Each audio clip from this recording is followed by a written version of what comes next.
Next जो chapter है अपना क्या है यहाँ पे इलेक्ट्रोस्टैटिक सेकंड, ठीक है ना।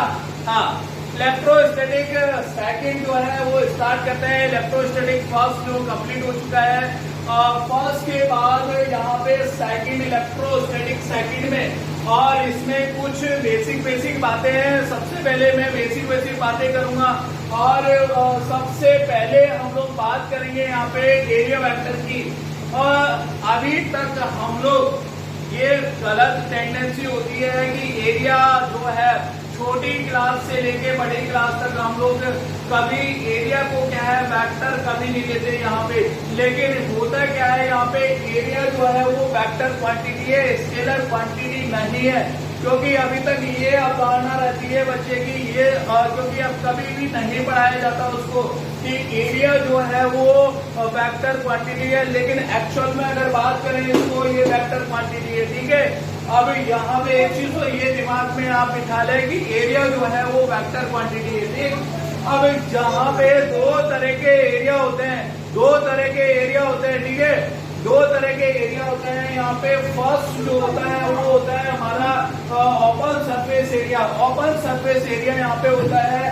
नेक्स्ट जो होता है दूसरा यहाँ पे क्लोज सरफेस एरिया, ठीक है। अब दोनों में बेसिक डिफरेंस क्या है वो समझते हैं हम लोग यहाँ पे। ओपन सरफेस एरिया में हम लोग यहाँ पे जैसे ओपन सरफेस एरिया जो है, स्क्वायर प्लेट आपके क्या है इस तरह का कोई यहाँ पे ले ले, यहाँ पे इस तरह का जो है ये अगर यहाँ पे थिकनेस अगर मैं यहाँ पे कम ले लूँ तो इस तरह का ये ओपन सरफेस एरिया है, ठीक है। ओपन सरफेस एरिया की बात करें यहाँ पे, ओपन सरफेस एरिया में मैं क्या करूंगा, दो डायरेक्शन लूंगा। जैसे मान लो कि एरिया जो है इसका स्क्वायर है, ये साइड अगर ए है तो इसका एरिया क्या हो गया, ए स्क्वायर हो गया। और लेकिन इसकी डायरेक्शन अगर मैं इसको एक्स डायरेक्शन लूँ, इसको वाई डायरेक्शन लूँ यहाँ पे, तो इसकी जो एरिया वेक्टर की जो डायरेक्शन है वो कहाँ होगी, यहाँ से बाहर की साइड हम देखो इधर से इसके परपेंडिकुलर होगी। कहाँ होगी, इसके परपेंडिकुलर, इस सरफेस के यहाँ पे नॉर्मल डायरेक्शन में होगी। तो अब नॉर्मल में भी दो डायरेक्शन हो सकती है, और नॉर्मल ये एक्स ले लिया, ये वाई ले लिया, और यहाँ पे ये जेड डायरेक्शन जो होगी ये नॉर्मल डायरेक्शन होगी। अब जेड डायरेक्शन में दो डायरेक्शन हो सकती है इसकी, एक तो बाहर की साइड और एक अंदर की साइड यहाँ पे। तो यहाँ पे जेड एक्सिस और माइनस जेड एक्सिस यहाँ पे ये क्या हो जाएगा, एरिया वेक्टर की डायरेक्शन हो जाएगी, है ना यहाँ पे। तो कुल मिला के यहाँ पे अगर बात करें हम लोग तो होता क्या है यहाँ पे, ओपन सरफेस एरिया में दोनों ही डायरेक्शन हम लोग ले सकते हैं, ठीक है। कंसीडर वन, यहाँ पे परपेंडिकुलर, और दोनों में से कोई एक डायरेक्शन हम लोग ले सकते हैं यहाँ पे। Consider one perpendicular direction as area vector direction. और अब ये अगर मैंने मान लिया कि जेड डायरेक्शन को अगर मैंने यहाँ पे यहाँ पे बाहर वाली को पॉजिटिव माना है, तो पूरी प्रॉब्लम में हमें क्या है, बाहर जो है वो पॉजिटिव मानना है, दूसरा अंदर वाली क्या हो जाएगी मेरे लिए नेगेटिव हो जाएगी। अगर अंदर वाली को नेगेटिव मान लिया हमने डायरेक्शन को, तो बाहर वाली को क्या, अगर अंदर वाली को पॉजिटिव मान लिया तो बाहर वाली क्या हो जाएगी, नेगेटिव हो जाएगी। तो कुल मिला के पूरी प्रॉब्लम में, होल प्रॉब्लम में हम लोग एक ही डायरेक्शन मानेंगे, जेड या तो अंदर माने पॉजिटिव या फिर बाहर माने, ठीक है। तो दूसरी अपोजिट जो डायरेक्शन हो जाएगी वो क्या हो जाएगी मेरे लिए, नेगेटिव हो जाएगी, ठीक है ना यार। आप देखो जरा यहाँ पे, ये तो ओपन सरफेस एरिया के लिए है। दूसरा close surface area. Close surface area मान लो कि मेरा क्या है यहाँ पे, यही इसको मान ले कि ये मेरा क्यूबॉइड है, ठीक है। अगर यहाँ पे इसकी थिकनेस अगर मैं बिल्कुल छोटी है, यहाँ जैसे एक पेपर है इस तरह का, वो तो हो जाएगा मेरे लिए ओपन सरफेस एरिया। और अगर ये क्यूबॉइड है, जैसे मान लो ये क्यूबॉइड है, ठीक है, यहाँ पे, अब ये इसमें क्या है, कितनी सरफेसेस है वो बात करेंगे यहाँ पे 6 सरफेस है, 1 2 3 4 5 6, ठीक है। यहाँ पे तो होगा क्या, यहाँ पे ये मेरी कौन सी है, क्लोज सरफेस एरिया है, ठीक है। अगर इसकी थिकनेस अगर कम है बिल्कुल यहाँ पे, तो वो तो हो गया ओपन सरफेस एरिया। जैसे आपके क्या है यहाँ पे प्लेट, प्लेट अगर मैं देखूं तो वो है ओपन सरफेस एरिया। अगर ये क्यूबॉइड है, कोई बॉक्स है इस तरह का, यहाँ पे इस तरह की शेप है ना, यहाँ पे जैसे ये डस्टर है, यहाँ पे ये कौन सा होगा हमारे लिए, क्लोज सरफेस एरिया होगा, ठीक है। और यहाँ पे अगर कोई इस तरह का अगर ले लेता हूँ मैं, यहाँ पे इस तरह की सरफेस एरिया, इस तरह की थिकनेस बहुत कम है, तो ये मेरे लिए क्या हो जाएगा, ओपन सरफेस एरिया। इसकी जो है अगर ये इस तरह से रखा, अगर मैंने इस तरह से रखा तो ये जो इसको एक्स लिया, इसको वाई लिया, तो ये जेड डायरेक्शन हो जाएगी। अगर मैंने ऐसा लिया यहाँ पे, तो इसके एरिया वेक्टर जो है देखो ये एक्स, ठीक है यहाँ पे, और ये मेरे लिए जेड हो गया, और ये हो गया ये वाई, तो वाई डायरेक्शन में एरिया वेक्टर की डायरेक्शन हो जाएगी इसकी, ठीक है। अब बात करते हैं हम लोग यहाँ पे क्लोज सरफेस एरिया के लिए। देखो क्लोज सरफेस एरिया में यहाँ पे एरिया वेक्टर की डायरेक्शन होगी, जैसे यहाँ पे अगर मैं बोलूं कि ये मेरा क्या है, क्लोज सरफेस एरिया, इसमें 6 सरफेसेस है। अब हर सरफेस का यहाँ पे एरिया वेक्टर अलग होगा। अगर मैं यहाँ पे इसका लूं, ये वाला जो एरिया लूं, यहाँ पे ये वाला लूं और ये एक्स एक्सिस ले लूं और ये वाई एक्सिस ले लूं, तो ये मेरा यहाँ पे इस सरफेस की यहाँ पे एरिया वेक्टर की डायरेक्शन इधर हो जाएगी। और अगर मैं ये वाली सरफेस लूं, यहाँ पे ये वाला सरफेस एरिया लूं, तो इसके एरिया वेक्टर की डायरेक्शन यहाँ पे बाहर की साइड होगी, आउटवर्ड नॉर्मल ये होगी। हमने उस सरफेस के बाहर की साइड, अंदर की साइड नहीं लेंगे, जिसमें क्लोज सरफेस एरिया में, यहाँ पे क्लोज सरफेस एरिया में अंदर की साइड नहीं लेंगे हम लोग, ठीक है। उसके बाद यहाँ पे जैसे इस साइड की इस सरफेस की जो है, इस सरफेस की जो एरिया वेक्टर की डायरेक्शन क्या होगी, ये वाला जो एरिया है उसकी एरिया वेक्टर की डायरेक्शन इधर होगी, ये वाला जो उसकी डायरेक्शन ये होगी, इधर वाला जो इसके पीछे की साइड है यहाँ पे इसकी एरिया वेक्टर की डायरेक्शन इधर होगी, क्योंकि सरफेस इधर है और सरफेस के परपेंडिकुलर इधर है, और इसी तरह इसकी यहाँ पे इधर नीचे होगी। तो इस तरह से एरिया वेक्टर की डायरेक्शन होती है कहाँ पे, क्लोज सरफेस एरिया में, ठीक है। अब बात करते हैं यहाँ पे सबसे फर्स्ट वन हम लोग बात करेंगे यहाँ पे ओपन सरफेस एरिया। देखो ओपन सरफेस एरिया में आपको बता चुका हूँ यार, ओपन सरफेस एरिया होता क्या है, यहाँ पे जैसे स्क्वायर प्लेट ओनली आपके क्या है, स्क्वायर प्लेट है, इस तरह की स्क्वायर प्लेट है, ठीक है। और इस तरह डिस्क वगैरह हो गई आपकी, है ना, कोई डिस्क हो गई, तो वो ये इसके एग्जाम्पल है आपके क्या है, जिसमें ओपन सरफेस कुल मिला के यहाँ पे, ठीक है। और जैसे मान लो कि आपके ये यहाँ पे एक इस तरह की यहाँ पे रेक्टेंगुलर प्लेट है, मान लो इस रेक्टेंगुलर प्लेट है जिसकी ये लेंथ मान लेते हैं 4 मीटर और इसकी विड्थ क्या है 3 मीटर। ये एक्स डायरेक्शन ले रहा हूँ और इधर वाली वाई डायरेक्शन ले रहा हूँ यहाँ पे, तो एरिया वेक्टर क्या और किस तरह से है ये मान लो कि इस तरह से इसकी थिकनेस, तो देखो ये तो ओपन सरफेस है, क्या इसकी थिकनेस अगर कम हो तो यहाँ पे इसको यहाँ पे इस तरह से ले सकते हैं, हमें इस तरह से ले सकते हैं। अब इस तरह से लेंगे तो इसमें देखो ये एक्स डायरेक्शन, ये वाई डायरेक्शन, ठीक है। यहाँ पे ये बिल्कुल ओपन सरफेस एरिया है, तो यहाँ पे ये जेड डायरेक्शन मांगा है, इसकी जो एरिया वेक्टर की जो डायरेक्शन होगी वो कहाँ होगी, जेड डायरेक्शन में होगी, ठीक है। तो जेड डायरेक्शन में हम लोग यूनिट वेक्टर क्या लेते हैं, जेड कैप लेते हैं, के कैप लेते हैं, ठीक है। तो इस तरह से अगर मैं बात करूँ यहाँ पे इसके एरिया वेक्टर की डायरेक्शन, अब देखो एरिया वेक्टर अगर मैं निकालूंगा तो देखो यहाँ पे एरिया वेक्टर क्या आएगा, सबसे पहले तो इसका ये मैं लिखूंगा लेंथ क्या है 4 और किस डायरेक्शन में है, यहाँ पे एक्स डायरेक्शन में, तो यहाँ पे यूनिट वेक्टर ले लिया आई कैप, ठीक है। अच्छा ठीक है, उसके बाद यहाँ पे इंटू यहाँ पे लेंथ इंटू विड्थ, एरिया क्या होता है यहाँ पे कोई भी रेक्टेंगुलर का यहाँ पे लेंथ इंटू विड्थ होगा, विड्थ क्या होगी यहाँ पे 3 मीटर और ये डायरेक्शन क्या है यहाँ पे जे कैप, वाई डायरेक्शन में, तो इसलिए यूनिट वेक्टर जे कैप। अब देखो जरा यहाँ पे इसका क्रॉस प्रोडक्ट करेंगे, दो वेक्टर का क्रॉस प्रोडक्ट करेंगे तो क्या आएगा 12 के कैप आएगा, क्या आएगा बेटा यहाँ पे 12 के कैप आएगा।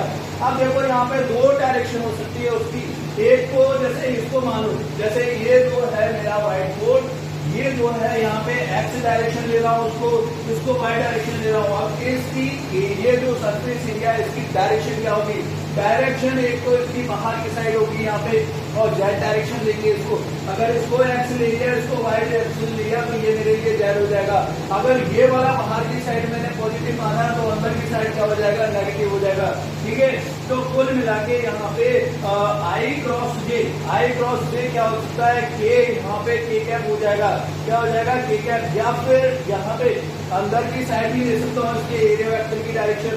अब ये आपको डिसाइड करना है कि कहाँ पे ले रहे हैं। एक ही प्रॉब्लम में एक ही डायरेक्शन लेनी है आपको और पूरी होल प्रॉब्लम के लिए एक ही डायरेक्शन लेनी है। तो यहाँ पे दो डायरेक्शन पॉसिबल है, एक तो बाहर की साइड और दूसरी अंदर की साइड। यहाँ पे तो के कैप हो सकता है और दूसरा माइनस के कैप हो जाएगा। ठीक है, और 4 3 12 यहाँ पे तो एरिया वेक्टर जो हो जाएगा वो क्या आ जाएगा 12 के कैप और माइनस 12 के कैप।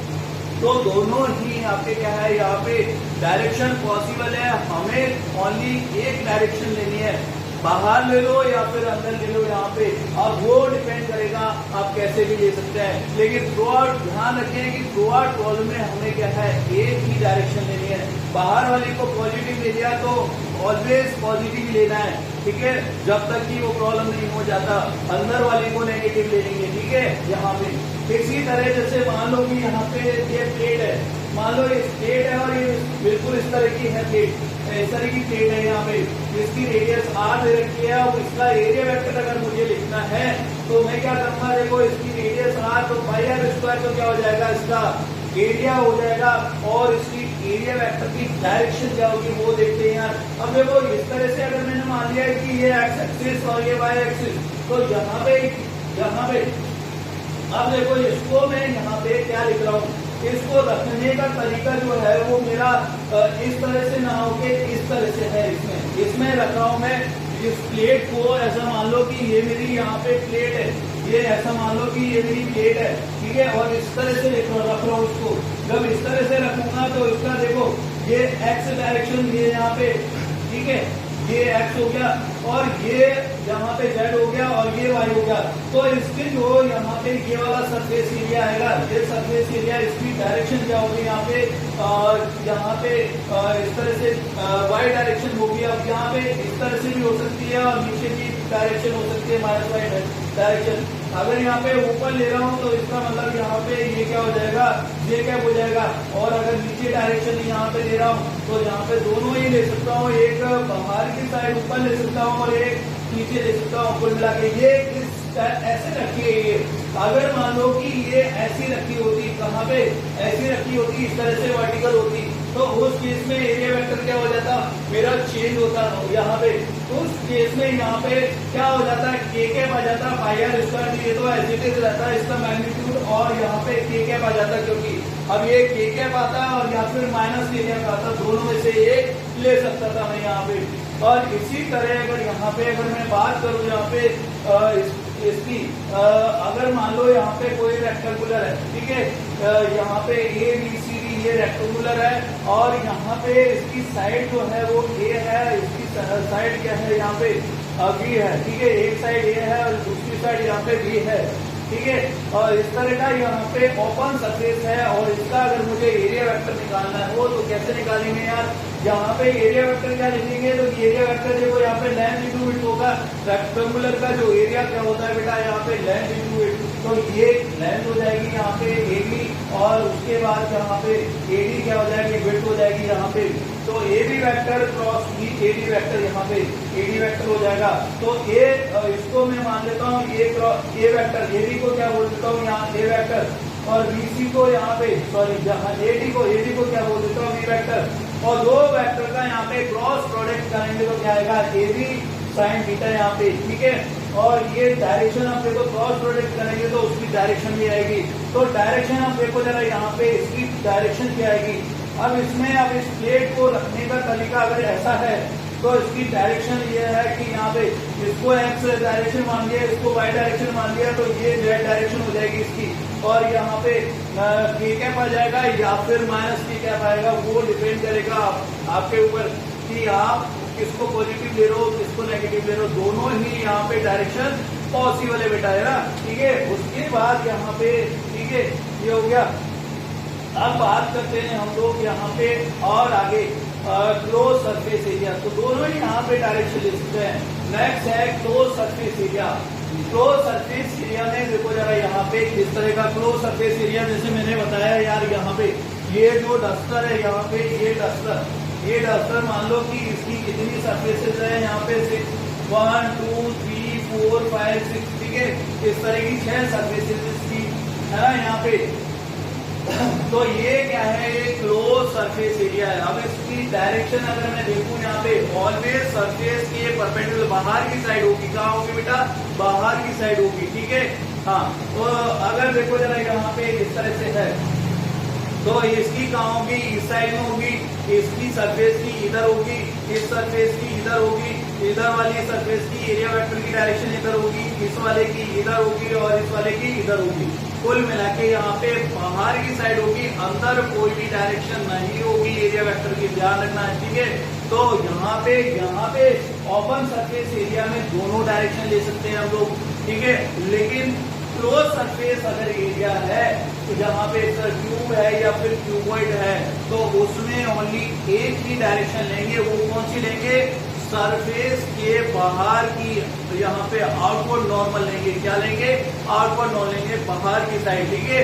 यहाँ पे अब देखो जरा, यहाँ पे अगर मान लो कि स्फीयर है, स्फीयर के केस में देखो यहाँ पे हर पॉइंट पे, जैसे मान लो कि कोई बॉल है तो यहाँ पे बॉल के ऊपर, जैसे ये कोई बॉल है, इसमें यहाँ पे ये सब मान लो कि ये मेरी मुट्ठी है जो बॉल है यहाँ पे, तो इसकी डायरेक्शन यहाँ पे इस पॉइंट पे इसके परपेंडिकुलर, इस पॉइंट पे इसके परपेंडिकुलर, इस पॉइंट पे इसके परपेंडिकुलर, इस पॉइंट पे इसके परपेंडिकुलर, हर पॉइंट में मतलब उस पॉइंट पे जहाँ पे देख रहे हैं एरिया वेक्टर की डायरेक्शन, वहां उस पॉइंट के परपेंडिकुलर होगी, यहाँ पे नॉर्मल डायरेक्शन होगी कुल मिला के यहाँ पे। तो हर पॉइंट पे देख रहे हैं तो चारों तरफ यहाँ पे भी अगर कोई पॉइंट होगा वो इधर होगी, ठीक है। तो इस तरह से यहाँ पे 2D में ये दिखा रखा है, यहाँ पे स्फीयर की जो डायरेक्शन होगी वो आउटवर्ड नॉर्मल होगी, ठीक है। उसके बाद यहाँ पे इस तरह से अगर क्यूब है या फिर क्यूबॉइड है उसकी डायरेक्शन यहाँ पे आउटवर्ड नॉर्मल होगी, ठीक। अब बात करते हैं यहाँ पे इस पर बेस जो है वो प्रॉब्लम किस तरह की पूछी जाएगी वो देखो जरा। यहाँ पे सब फर्स्ट जो प्रॉब्लम दे रखा है इसमें क्या दे रखा है, इसमें ऐसा दे रखा है कि यार यहाँ पे इस तरह का दे रखा है कि यार ये जो है यहाँ पे ये एक्स डायरेक्शन है, ये वाई डायरेक्शन है, ये जेड डायरेक्शन है। तो यहाँ पे एक स्क्वायर है, इस तरह का स्क्वायर है। ये स्क्वायर जो है वो ऐसा मानो कि यार ये एक्स डायरेक्शन ले ली और ये वाई डायरेक्शन ली, तो इस तरह से एक स्क्वायर है उसको इस तरह से रखा गया है, ठीक है, इस तरह से रखा गया। और ये वाला एंगल जो है यहाँ से ये वाला एंगल क्या है, यहाँ पे 53 दे रखा है। क्या दे रखा है, ये किस तरह से इंक्लाइंड है, इंक्लाइंड किससे है, ये एक्स डायरेक्शन और यहाँ पे ये वाई डायरेक्शन से इंक्लाइंड है। तो कुल मिला के ये एंगल क्या दे रखा है, यहाँ पे 53 दे रखा है, ठीक। आप देखो यहाँ ये ABCD, ये क्या है, स्क्वायर है जिसकी साइड दे रखी है यहाँ पे 10 मीटर दे रखी है। और आपसे क्या पूछा है, इसका एरिया वेक्टर पूछा है, ठीक है ना यार। अब देखो बेटा यहाँ पे एरिया वेक्टर कैसे निकालेंगे यार, वो देखते हैं। सबसे पहले देखो एरिया वेक्टर अगर मुझे निकालना है तो यहाँ पे एरिया वेक्टर कैसे निकालेंगे, देखो एरिया वेक्टर निकालने का तरीका यहाँ पे क्या करेंगे, यहाँ पे क्या करेंगे यार, सबसे पहले तो मैं यहाँ पे ये क्या है मेरा एरिया है, यहाँ पे ये क्या है, स्क्वायर है ना, यहाँ पे स्क्वायर है, स्क्वायर का यहाँ पे एरिया वेक्टर देखो, एरिया वेक्टर क्या आ जाएगा यहाँ पे, एरिया वेक्टर यहाँ पे एबी वेक्टर यहाँ पे, ठीक है। इसका यहाँ पे ये वाला प्रोजेक्शन इंटू ये वाला एडी वेक्टर, ऐसा ही होगा ना यार, ठीक है। अब देखो जरा यहाँ पे अगर मैं बोलूं कि इसके कोऑर्डिनेट अगर मुझे पता चल जाए, यहाँ पे सबसे पहले इसके कोऑर्डिनेट लिखूंगा यार 0,0,0, ये मेरा ऑरिजिन है। उसके बाद यहाँ पे ये एंगल कितना बना रहा है, 53। तो अगर देखो यहाँ पे x में कितना, ये अब इसका प्रोजेक्शन यहाँ पे इस तरह से ना, ये इस तरह से है, तो इसका x में कितना प्रोजेक्शन आएगा, तो ये वाला जो आएगा ये पॉइंट यहाँ पे यहाँ वाला ये वाला कंपोनेंट आएगा, वो कितना आएगा यहाँ पे, इसकी साइड कितनी है 10, और यहाँ पे थीटा के साथ वाला जो कंपोनेंट कितना होता है यहाँ पे cos वाला होगा, तो 10 cos 53 हो जाएगा। ये दूसरा कंपोनेंट कहाँ आएगा, ये इस डायरेक्शन में आएगा, ठीक है, इधर आएगा जेड डायरेक्शन में आएगा, ठीक। तो दूसरा ये तो एक्स कंपोनेंट हो गया, कुल मिला के एक्स कोऑर्डिनेट हो गया इसका 10, यहाँ पे ये cos 53, यहाँ पे cos 53 और z कंपोनेंट यहाँ पे क्या हो जाएगा 10 sin 53, ठीक है। इस तरह से अब देखो यहाँ पे cos 53 की वैल्यू अगर मैं जानूं, यहाँ पे क्या होती है cos 53 की जो वैल्यू होती है वो होती है मेरी यहाँ पे अगर मैं बात करूँ cos 53 की होती है 3/5, यहाँ पे 3/5 हो जाएगी, 5 to the 10 और ये हो जाएगा 6, ठीक है। कितना हो जाएगा बेटा यहाँ पे 6 हो जाएगा। उसके बाद यहाँ पे बात करेंगे यार, यहाँ पे 10 sin 53 की, तो 10 इंटू यहाँ पे 4/5, तो sin 53 की वैल्यू 4/5, तो 5 इंटू 2 ये कितना हो जाएगा यहाँ पे 5 10 और यहाँ पे 10 जो है 10 यहाँ पे डिवाइड हो जाएगा और ये 4 to the 8 हो जाएगा।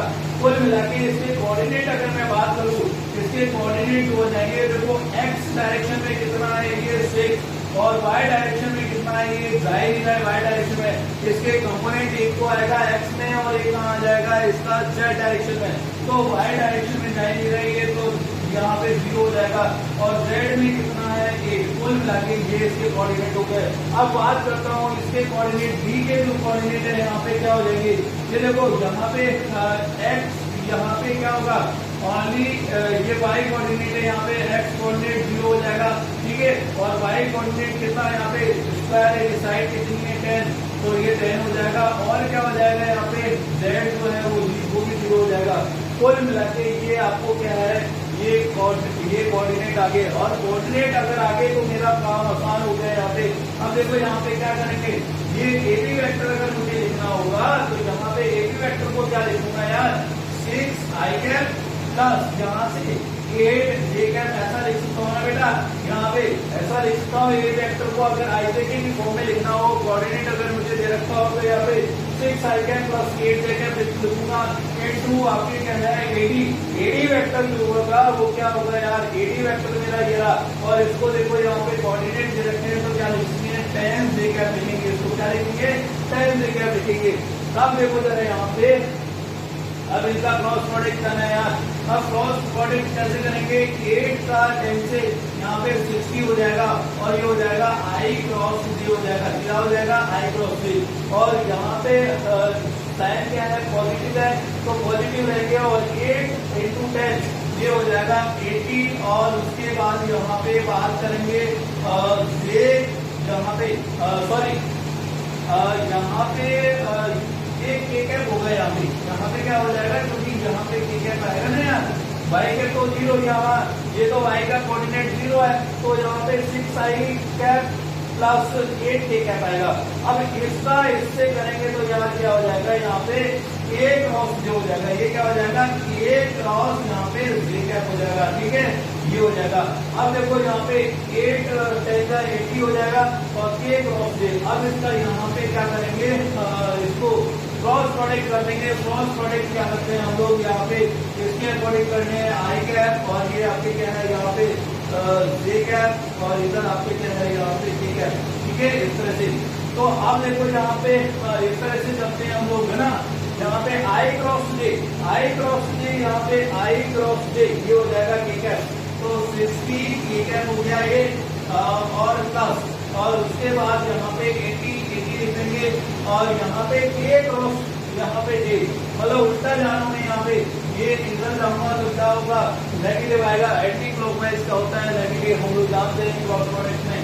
तो ये क्या हो जाएगा बेटा यहाँ पे माइनस आई कैप हो जाएगा, तो माइनस का आई कैप। तो कुल मिला के अगर इसको मैं तरीके से लिखता हूँ तो यहाँ पे क्या लिखूंगा माइनस का 80 आई कैप प्लस 60 के कैप, ये हमारा यहाँ पे एरिया वेक्टर हो जाएगा, ठीक है एरिया वेक्टर हो जाएगा, ठीक ये हमारा क्या है आंसर हो गया।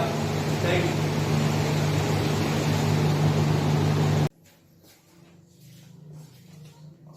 बेसिक पार्ट हमारा हो गया है, उसके बाद हम लोग चलते हैं आगे, यहाँ पे इलेक्ट्रिक फ्लक्स की बात करते हैं। इलेक्ट्रिक फ्लक्स क्या होता है वो देखते हैं। यहाँ पे इलेक्ट्रिक फ्लक्स आप ऐसा समझो कि count of number of electric field line जो है पासिंग थ्रू किसी एरिया से कितनी नंबर ऑफ यहाँ पे इलेक्ट्रिक फील्ड लाइन पास कर रही है। यहाँ पे जैसे मान लो कि ये कोई एरिया, यहाँ पे एरिया है, इस एरिया से यहाँ पे कितनी number of electric field line हमारी निकल रही है, ये पास हो रही है, ये होगा हमारा count number of electric field line passing through an area. ये क्या हो जाएगा, इलेक्ट्रिक फ्लक्स हो जाएगा। तो यहाँ पे दे रखा है electric flux through an any surface, किसी भी सरफेस से is the measure of number of electric field lines passing through that surface perpendicular to the surface area। यहाँ पे तो यहाँ पे क्या होगा, किसी सरफेस से कितनी count number of electric field lines निकल रही है यहाँ पे उस एरिया से यहाँ पे, तो उसके लिए क्या हो जाएगा, उसे क्या बोलेंगे हम लोग, इलेक्ट्रिक फ्लक्स बोलेंगे। ठीक है, यहाँ पे दे रखा है कि इलेक्ट्रिक फील्ड की डायरेक्शन इधर दे रखी है यहाँ पे, और ये जो है यहाँ पे ये कोई सरफेस एरिया है, वो इस तरह से इंक्लाइंड है, इसका एरिया वेक्टर जो होगा वो इस साइड में होगा, यहाँ पे इस तरह का दे रखा है यहाँ पे। तो यहाँ इलेक्ट्रिक फील्ड है और ये एरिया वेक्टर इधर है इसका, और ई इलेक्ट्रिक फील्ड और एरिया वेक्टर के बीच एंगल क्या है, यहाँ पे थीटा दे रखा है।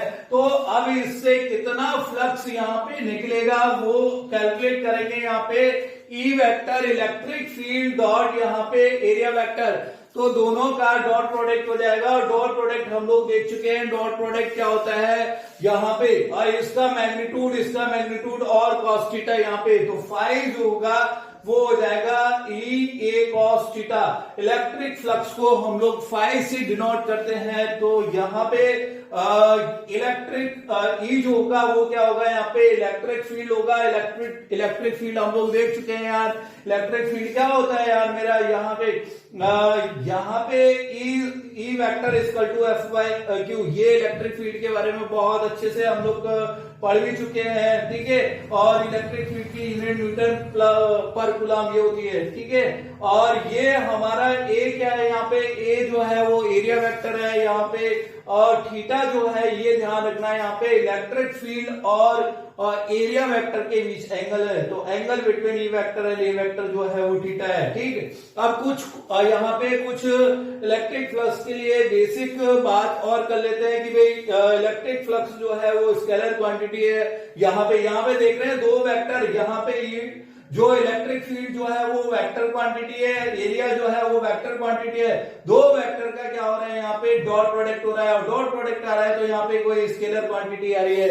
ठीक है, तो ये स्केलर क्वांटिटी होगी, और इसका जो यूनिट अगर देखो यहाँ पे, इसका ई का जो हो जाएगा वो न्यूटन पर कूलम यहाँ पे, और ए का जो है मीटर, तो newton into metre square upon coulomb यहाँ पे ये हो जाएगा मेरा यहाँ पे, हाँ, न्यूटन मीटर स्क्वायर अपॉन यहाँ पे कूलम हो जाएगा। ये क्या हो जाएगा, इसका यूनिट हो जाएगा, ऐसा यूनिट हो जाएगा। ठीक है, अब डायमेंशन हम लोग निकाल सकते हैं यार, डायमेंशन इजीली यहाँ पे डायमेंशन क्या करेंगे, न्यूटन को लिखेंगे यहाँ पे force equal to M A, mass into acceleration से निकाल लेंगे, और ये सब यार बेसिक चीजें हैं। उसके बाद यहाँ पे मीटर स्क्वायर कुल मिला के डायमेंशन इस तरह से निकाल लेंगे। ठीक, यहाँ पे अब बात करते हैं यहाँ पे फ्लक्स जो है मे बी यहाँ पे पॉजिटिव भी हो सकता है, नेगेटिव भी हो सकता है। देखो पॉजिटिव कब होगा, जब यहाँ पे कोई भी थीटा जो है वो कोई भी एंगल होगा यहाँ। ठीक, और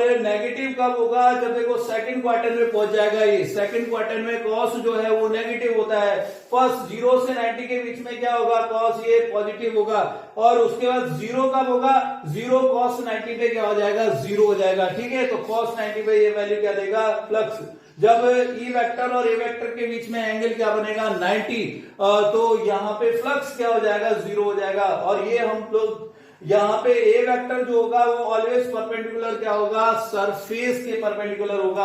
अब फ्लक्स किस तरह से हम लोग निकालते हैं वो देखते हैं यार। फ्लक्स जैसे ऐसा मानो यहाँ पे डिस्क दे रखी है, ये क्या है, ये डिस्क है, प्लेट है, ये मान लो ऐसा, ये यहाँ पे डिस्क है इस तरह की, और इस डिस्क में यहाँ पे 53 एंगल पे इस तरह से इलेक्ट्रिक फील्ड है, इस तरह से इलेक्ट्रिक फील्ड पास हो रहा है, यहाँ से इलेक्ट्रिक फील्ड लाइन निकल रही है, और आपसे पूछा गया है यहाँ पे फ्लक्स कितना होगा। देखो इस तरह का, पहले तो ये समझ लो कि यार ये किस तरह का केस है यहाँ पे, ऐसी अब डिस्क जो है ये इस तरह की प्लेट है, और ये प्लेस इस तरह हॉरिजॉन्टल है। ठीक है, इस तरह हॉरिजॉन्टल है, और इसमें इलेक्ट्रिक फील्ड इस तरह से है, इस तरह से, ठीक है। ये यहाँ पे इस तरह से रखी गई है और इलेक्ट्रिक फील्ड मेरा इधर से, ये अंदर से बाहर की साइड इस तरह से जा रहा है। ये अगर ये यहां से होता है और इधर से पास करता है, कुल मिला के इस तरह से एंगल हो रहा है ये, ठीक है। अगर देखें तो अब ई वेक्टर और ए वेक्टर के बीच में एंगल देखना है मुझे। फ्लक्स पूछा गया है, फ्लक्स क्या होता है, E vector dot A vector, यहाँ पे ये कॉस थीटा होता है, तो कॉस थीटा की वैल्यू क्या होगी, देखो ई वेक्टर की अगर डायरेक्शन है यहाँ पे इधर है, ये इस ई वेक्टर की डायरेक्शन यहाँ पे इधर है और एरिया वेक्टर जो है वो इस डायरेक्शन में है, तो यहाँ पे देखेंगे तो एरिया वेक्टर मेरा कहाँ आएगा, इस डायरेक्शन होगा। तो यहाँ पे किस तरह से रिप्रेजेंट करेंगे, ये मेरा एरिया वेक्टर हो गया, ठीक है, ये एरिया वेक्टर हो गया। और इससे अब ये वाला एंगल देखना है मुझे, ये तो ये इसके साथ एंगल हो रहा है, ये हो जाएगा मेरा 37। तो कुल मिला के अगर मैं फ्लक्स अगर मैं निकालूंगा यहाँ पे, फ्लक्स मेरा कितना हो जाएगा, फ्लक्स होता है मेरा यहाँ पे ई ए कॉस थीटा, ई ए कॉस थीटा, यहाँ पे ई वेक्टर इलेक्ट्रिक फील्ड दे रखा है ई, और यहाँ पे एरिया जो है ये देखूंगा तो यहाँ पे क्या हो जाएगा, रेडियस दे रखी है आपको, तो पाई आर स्क्वायर क्या हो जाएगा, इसका सरफेस एरिया हो जाएगा, और कॉस कितना यहाँ पे कॉस हो जाएगा मेरा 37। कॉस 37 की वैल्यू अगर मैं देखूं यहाँ पे, कॉस 37 यहाँ पे क्या हो जाएगा, कॉस 37 की वैल्यू यहाँ पे पुट कर दूंगा और ये हो जाएगा मेरा कॉस 37 4/5। तो कुल मिला के ये मेरा फाइनाइट हो जाएगा, ठीक है। तो ये यहाँ पे फ्लक्स हो गया, ठीक है।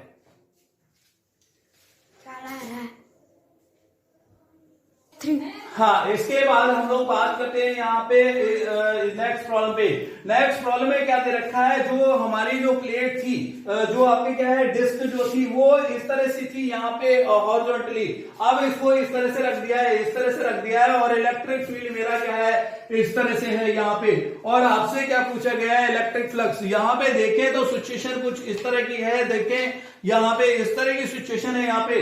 अब जो मेरी जो यहाँ पे प्लेट है वो जो इस तरह की है, इस तरह की प्लेट है और इसमें इलेक्ट्रिक फील्ड जो है वो इस तरह से पास हो रहा है। अब यहाँ पे देखेंगे तो यहाँ पे देखेंगे यार, यहाँ पे इलेक्ट्रिक फील्ड की डायरेक्शन इधर है, इलेक्ट्रिक फील्ड की डायरेक्शन इधर देखिए, और यहाँ एरिया वेक्टर की डायरेक्शन क्या होगी, एरिया वेक्टर की डायरेक्शन जो होगी वो यहाँ पे इधर होगी। तो अब ये देखो कि ई वेक्टर और ए वेक्टर के बीच में एंगल देखो, यहाँ ई वेक्टर और ए वेक्टर यहाँ पे 90 डिग्री बन रहा है, तो यहाँ पे फ्लक्स जो होगा वो क्या हो जाएगा, 0 हो जाएगा, क्योंकि cos 90 की वैल्यू क्या होगी, 0 होगी। तो यहाँ पे फ्लक्स जो देखेंगे, एफ नेट जो देखेंगे, एफ नेट जो होगा ई ए यहाँ पे cos थीटा होता है, cos थीटा होता है यहाँ पे। तो ई इलेक्ट्रिक फील्ड क्या दे रखा है, ई नोट दे रखा है, एरिया जो हो जाएगा इसका पाई आर स्क्वायर हो जाएगा, और यहाँ पे कॉस जो है वो क्या हो जाएगा 90, ठीक है। यहाँ पे 40 ध्यान मत रखना, यहाँ पे ध्यान ये दे रहा है कि 45 नहीं है यहाँ पे एंगल, ये कितना है यहाँ पे ई वेक्टर और ए वेक्टर के बीच का एंगल देखना है। तो कुल मिला के यहाँ पे 90 होगा, तो 5 जो नेट है वो कितना हो जाएगा यहाँ पे 0 हो जाएगा, ठीक है। क्यों, क्योंकि ऐसा है कि एंगल बिटवीन यहाँ पे क्या रीजन है, angle between E vector and A vector जो है वो क्या है यहाँ पे 90 डिग्री है, तो cos 90 क्या हो जाएगा 0 हो जाएगा। तो यहाँ पे फाइनाइट जो है वो कितना हो जाएगा 0 हो जाएगा, ठीक। अब देखो जरा नेक्स्ट प्रॉब्लम पे चलते हैं। नेक्स्ट प्रॉब्लम कुछ इस तरह की है यहाँ पे। नेक्स्ट प्रॉब्लम में क्या दे रखा है यहाँ पे, नेक्स्ट प्रॉब्लम में क्यूब दे रखा है, ठीक है, क्यूब दे रखा है यहाँ पे, और ये क्यूब की साइड दे रखी है ए, और यहाँ पे इलेक्ट्रिक फील्ड जो है वो यहाँ पे दे रखा है E = E नोट आई, ये कांस्टेंट इलेक्ट्रिक फील्ड दे रखा है, लेकिन डायरेक्शन क्या दे रखी है आई कैप। आई कैप का मतलब ये इस तरह से यहाँ पे ये क्यूब है, और इस तरह से ये एक्स डायरेक्शन में, यहाँ पे इस डायरेक्शन में इलेक्ट्रिक फील्ड है, इधर इस डायरेक्शन में इलेक्ट्रिक फील्ड है, और आपसे पूछा गया है फाइंड नेट इलेक्ट्रिक फ्लक्स पूछा गया है। अब देखेंगे इसमें ऑप्शन भी दे रखे हैं, यहाँ पे 4 ऑप्शन दे रखे हैं। अब हम कैलकुलेट करेंगे यार कितना यहाँ पे इलेक्ट्रिक फील्ड आता है। देखो जरा नेट इलेक्ट्रिक फील्ड, सबसे पहले यहाँ पे देखेंगे कि यार कितनी ये क्यूब है, कितनी साइड है, यहाँ पे कितनी सरफेस है। देखो हर सरफेस से यहाँ पे फ्लक्स निकलेगा, यहां से फ्लक्स अलग निकलेगा, यहां से अलग, यहां से अलग, कुल मिला के यहाँ पे 1 ये 2, यहाँ पे ये 3 और ये 4, यहाँ पे ये 5 और ये 6, ठीक है। तो यहाँ पे ये 1 2 3 4 5 6 6 यहाँ पे सरफेसेस हैं। 6 सरफेस से कितना फ्लक्स यहाँ पे निकलता है वो देखते हैं। चलो इसको सॉल्व करते हैं, यहाँ पे सॉल्व करते हैं इसको, ठीक है। सॉल्व कैसे करेंगे, आप देखो 6 सरफेस, सबसे पहले मैं यहाँ पे इस इलेक्ट्रिक फील्ड जो है वो इससे मानते हैं, ठीक है। यहाँ पे इधर है मेरा इलेक्ट्रिक फील्ड, इधर जा रहा है एक्स डायरेक्शन में, और फर्स्ट सरफेस में मान लो कि ये वाली सरफेस मान लेता हूं, ठीक है। ये फर्स्ट सरफेस बोल दिया मैंने, इसको मैंने बोल दिया यहाँ पे सेकंड सरफेस, ठीक है। इधर वाली को सेकंड सरफेस बोल दिया, ठीक। और उसके बाद यहाँ पे अगर देखूं मैं, ये थर्ड सरफेस दे दिया, इसको थर्ड सरफेस नाम दे दिया, और इसको यहाँ पे क्या दे दूंगा, ये फोर्थ सरफेस दे दिया। ये नीचे वाली जो है वो फोर्थ, और ये हो गई फिफ्थ, और इधर पीछे वाली जो है वो कितनी हो गई, 6 हो गई, ठीक है। ये फिफ्थ हो गई, और इधर पीछे वाली जो है वो 6 हो गई।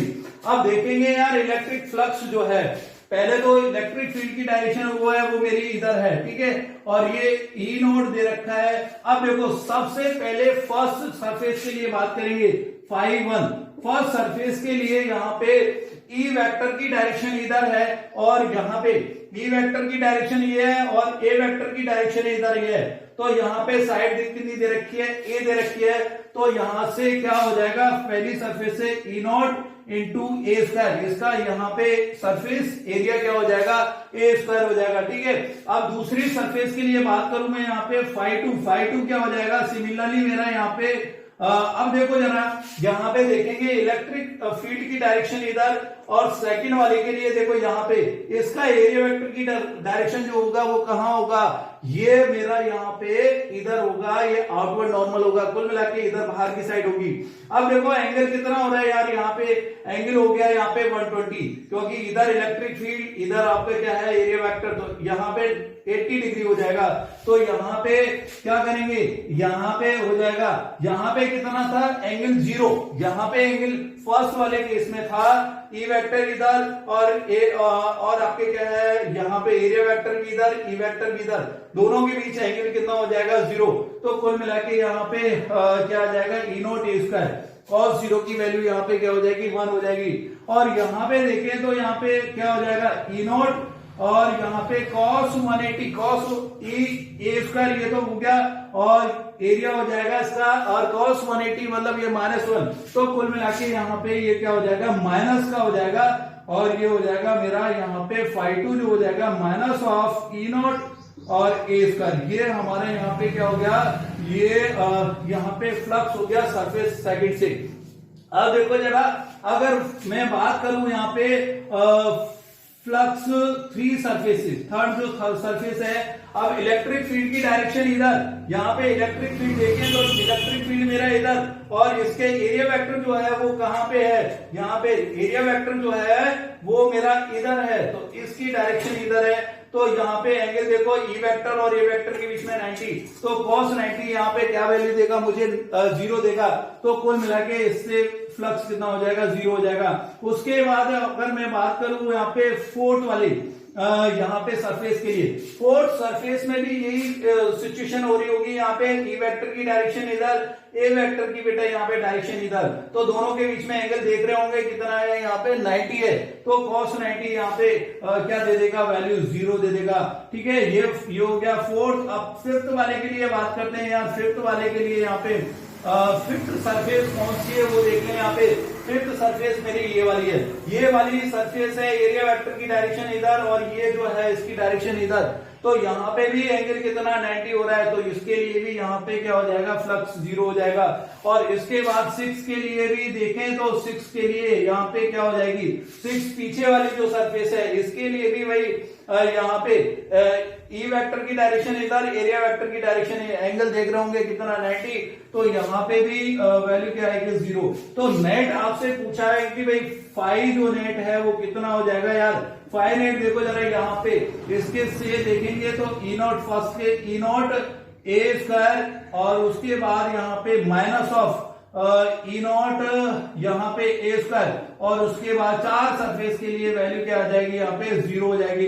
तो कुल मिला के यहाँ पे ये और ये कैंसिल हो जाएगा, तो कुल मिला के यहाँ पे वैल्यू क्या आ जाएगी, 0 हो जाएगी। तो फाइनाइट क्या हो जाएगा, 0 हो जाएगा। इसलिए ऑप्शन क्या आ जाएगा हमारा, डी ऑप्शन हो जाएगा। ठीक, अब इसी तरह यहाँ पे अब देखते हैं फिफ्थ वाली जो प्रॉब्लम है। फिफ्थ वाली प्रॉब्लम में देखेंगे हम लोग, यहाँ पे एक स्पेयर दे रखा है, स्पेयर दे रखा है और यहाँ पे इस स्पेयर से क्या हो रहा है, यहाँ पे इलेक्ट्रिक फील्ड लाइंस निकल रही हैं, इस तरह से इलेक्ट्रिक फील्ड लाइन निकल रही है। ठीक है, और स्पेयर दे रखा है, इसकी रेडियस भी आपको दे रखी है, आर दे रखी है। इसकी रेडियस क्या दे रखी है, यहाँ पे आर दे रखी है, इसकी रेडियस आर दे दी। ठीक है, अब देखो जरा यहाँ पे क्या पूछ रहा है, वो पूछ रहा है फाइंड नेट इलेक्ट्रिक फ्लक्स पूछा है। ठीक है, तो कुछ इस तरह की सिचुएशन है यहाँ पे। ऐसा मानो कि यार यहाँ पे कि ये एक स्पेयर है, हालांकि ये परफेक्ट स्पेयर नहीं है, मतलब ये क्या है, इस तरह का है। इसको मान लो कि परफेक्ट ये क्या है, स्क्वायर है। अब यहां से कुछ कुल मिला के इस तरह से इलेक्ट्रिक फील्ड लाइन निकल रही है, इस तरह से इलेक्ट्रिक फील्ड लाइन निकल रही है। यहाँ पे देखेंगे तो इस तरह से, ठीक है, यहाँ पे इस तरह से इलेक्ट्रिक फील्ड लाइन निकल रही है। अब देखो जरा यहाँ पे, अब इसका एरिया जो है, टोटल सरफेस एरिया मान लो कि इसका ए है। अब यहां से क्या है, कुछ आधा पार्ट इधर है, आधा पार्ट इधर, इसको मैंने बीच में से काट दिया। अब होगा क्या है, यहाँ पे हाफ जो एरिया वो इधर आ जाएगा, हाफ एरिया इधर हो जाएगा। हाफ एरिया के लिए देखो जरा, यहाँ पे इलेक्ट्रिक फील्ड लाइन इधर है और इलेक्ट्रिक फील्ड यहाँ पे एरिया वेक्टर की डायरेक्शन अगर इधर मान लेते हैं, किसी पॉइंट पे यहाँ पे मान लेते हैं तो इधर होगी। तो ये क्या हो जाएगा, E इंटू एंगल कितना हो जाएगा, 0 डिग्री हो जाएगा कुल मिला के। और इसके लिए दूसरा जो हाफ पार्ट होगा, इसको अगर मैं देखूं तो हाफ पार्ट के लिए यहाँ पे एरिया वेक्टर की डायरेक्शन होगी, इधर होगी, और ई वेक्टर की डायरेक्शन इधर होगी। तो एंगल कितना हो जाएगा, वो 90 डिग्री हो जाएगा, सॉरी 180 डिग्री हो जाएगा यहाँ पे, क्योंकि ई वेक्टर की डायरेक्शन इधर, एरिया वेक्टर की डायरेक्शन इधर यहाँ पे। तो यहाँ पे एक के लिए 0 इधर के लिए और दूसरे वाले के लिए यहाँ पे 180। तो होगा क्या यहाँ पे, अगर फ्लक्स अगर मैं निकालूंगा तो क्या होगा यहाँ पे, देखो फाइनाइट अगर मुझे निकालना है, यहाँ पे फाइनाइट क्या निकालना है, फाइनाइट निकालना है तो मैं क्या करूंगा यार, देखो ये इसको हाफ से काट दिया मैंने, तो होगा क्या, तो इसको 2 पार्ट में डिवाइड कर दिया, ये डिवाइड कर दिया 1 और 2। तो यहाँ पे देखेंगे तो 5-1 प्लस 5-2 यहाँ पे, तो 5-1 क्या हो जाएगा, देखो 5-1 के लिए अगर मैं देखूं यहाँ पे 5-1 क्या हो जाएगा यार, यहाँ पे 5-1 के लिए एंगल कितना है, वो है ई वेक्टर और ए वेक्टर में। मान लो एरिया क्या हो गया यहाँ पे a/2 मान लेते हैं। टोटल एरिया क्या है यहाँ पे, a है, और इसके लिए अब ए वेक्टर यहाँ पे इस पॉइंट में निकालें तो यहाँ पे एरिया वेक्टर की डायरेक्शन इधर आएगी, एरिया वेक्टर की डायरेक्शन इधर और इलेक्ट्रिक फील्ड भी इधर। तो एक यहाँ पे एंगल कितना हो जाएगा, 0 डिग्री। तो कुल मिला के यहाँ पे ई नॉट और इसको मान लेते हैं यहाँ पे a/2 को a, तो कुल मिला के यहाँ पे ये हो गया, यहाँ पे फ्लक्स क्या आ जाएगा 5-1, और ये ई नॉट इंटू a/2 को a मान लिया यहाँ पे। और 5-2 अगर देखें यहाँ पे, 5-2 देखो जरा, 5-2 के लिए क्या है यहाँ पे, इसके लिए एरिया वेक्टर की डायरेक्शन इधर और इलेक्ट्रिक फील्ड की डायरेक्शन इधर। तो एंगल क्या हो जाएगा यहाँ पे, 180 हो जाएगा। तो कुल मिला के यहाँ पे ई नॉट और ये एरिया, हाफ एरिया है इधर, तो हाफ एरिया के लिए लिख देंगे, और यहाँ पे cos 180, कुल मिला के ये माइनस cos 180 माइनस, और a/2 को a मान लिया, तो कुल मिला के ये माइनस का आएगा ई नॉट इंटू ए। अब नेट जो आएगा वो कितना आ जाएगा यहाँ पे, ई नॉट इंटू ए, यहाँ पे a हो जाएगा और plus minus E naught into A. तो कुल मिला के यहाँ पे फाइनाइट क्या हो जाएगा, यहाँ पे ये 0 हो जाएगा। तो इस केस में नेट इलेक्ट्रिक फील्ड क्या आ जाएगी, 0 हो जाएगी। तो इस तरह से हम लोग क्या है, फ्लक्स पर बेस जो है प्रॉब्लम को हम लोग इजीली कर सकते हैं। बस ये है कि यहाँ पे हमें क्या है, सोचना ये है कि भाई ई वेक्टर और ए वेक्टर के बीच में एंगल क्या है, वो ज्यादा इंपॉर्टेंट है हमारे लिए यहाँ पे। तो सबसे पहले हम लोग यही देखेंगे कि ई वेक्टर और ए वेक्टर के बीच में एंगल कितना है, ठीक है।